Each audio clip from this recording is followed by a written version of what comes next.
ओम नमो भगवते वासुदेवाय। आज का जो प्रसंग है अति पवित्र प्रसंग है। इस प्रसंग में स्वर्गलोक में, देवलोक में कैकेयी सुमना की सांडिली से देवलोक में एक ऐसी वार्ता है कि जो अति पवित्र है और स्त्रियों को जरूर सुननी चाहिए। सुनिए। पतिव्रत धर्म की शक्ति से ही देवलोक मिला। यह महाभारत ग्रंथ की कहानी है और सच्ची कहानी है।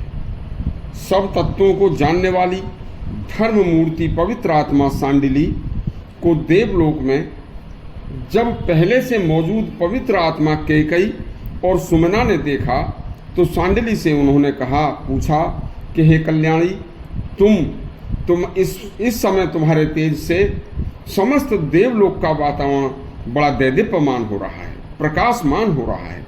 किस पुण्य से, किस साधना से तुमको देवलोक प्राप्त हुआ? सच्ची सच्ची बताइए।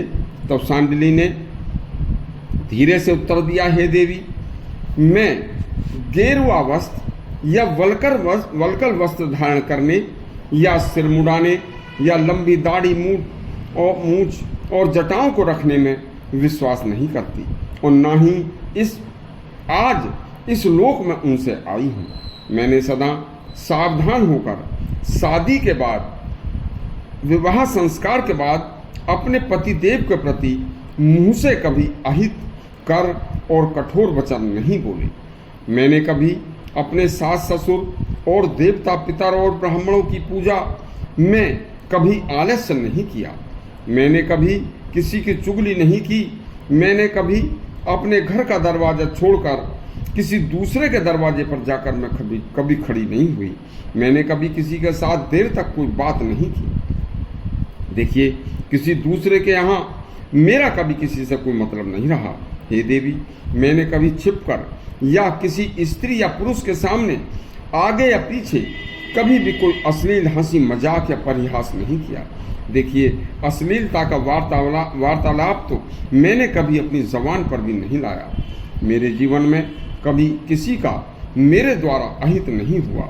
जब मेरे पति किसी काम से बाहर जाते थे तो जब तक लौटते थे तो मैं उनके हाथ पैर धोने के लिए पानी देकर एकाग्र चित्त होकर उनकी सेवा और शुश्रूषा में लग जाती थी।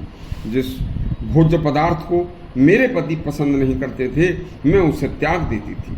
सारे परिवार के जो भी कार्य होते थे मैं सबसे पहले सैया छोड़कर स्वयं उनको समाप्त कर देती थी। समस्त कार्य मेरे द्वारा होते थे। यदि कभी मेरे पतिदेव किसी कार्यवश कहीं प्रदेश जाते थे तो मैं नियम में रहकर उनके कल्याण के लिए, उनके वापस से कुशल लौटने के लिए नाना प्रकार के मांगलिक कार्य किया करती थी। जब तक मेरे पति घर लौट करने आ जाएं, तब तक कभी मैंने कोई श्रृंगार नहीं किया। मैंने कभी सोए हुए अपने पति को नहीं जगाया।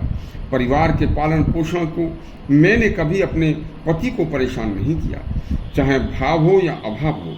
मैंने अपने घर की कभी कोई बात, चाहे गुप्त बात हो चाहे साधारण बात हो, मैंने कभी घर के दरवाजे से बाहर नहीं जाने दी। घर की हर बात को छिपा कर मैंने रखा।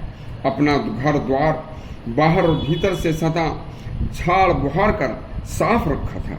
जो स्त्री सदा सावधान रहकर पूर्ण रूप से पतिव्रत धर्म का पालन करती है, वह सभी स्त्रियां अरुंधति के समान आदरणीय होती हैं। जिस विवाहित स्त्री की शादी हो जाए वह अपनी स्वप्न में भी कभी दूसरे पति का, दूसरे स्त्री को, कभी दूसरे पति का, दूसरे पुरुष का कभी ध्यान भी नहीं करना चाहिए। और स्वर्गलोक में भी उनकी विशेष प्रतिष्ठा होती है। बस हे देवी, यह पवित्र पतिव्रत धर्म ही एक स्त्री को सब संकटों से बचाकर स्वर्ग प्रदान करने वाला है। आज इसी धर्म को पूर्ण निष्ठा से निभाकर मैं आज आप जैसी देवियों के सामने देवलोक में हूँ। यदि आपको यह सच्ची कहानी हमारी अच्छी लगी हो तो हमारा चैनल सब्सक्राइब करें और घंटी दबाएं। धन्यवाद।